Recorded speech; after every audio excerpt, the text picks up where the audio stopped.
Welcome to Solanki education digital. ત્રીજું, એક શાળાના રમત દિવસના લાંબી કૂદમાં 5 બાળકોના પરિણામ નીચે મુજબ છે. તેના આધારે પ્રથમ, તૃતીય અને તૃતીય ક્રમાંક આપો. તો અહીંયા નામ આપ્યા છે, એના પરથી આપણે જવાબ લખીશું. જુઓ કે અહીંયા સૌથી મોટી સંખ્યા કોણ આવે છે?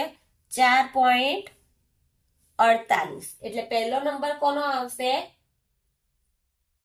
સોરી, દિવ્યરાજનો 4.50. સૌથી મોટી સંખ્યા કઈ આવે છે? આ.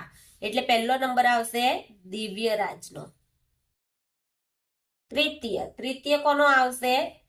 4.48. એટલે અહીંયા આવશે 4.48. કોનો આવે છે? જિગ્નેશ. એટલે બીજો નંબર આવશે જિગ્નેશનો.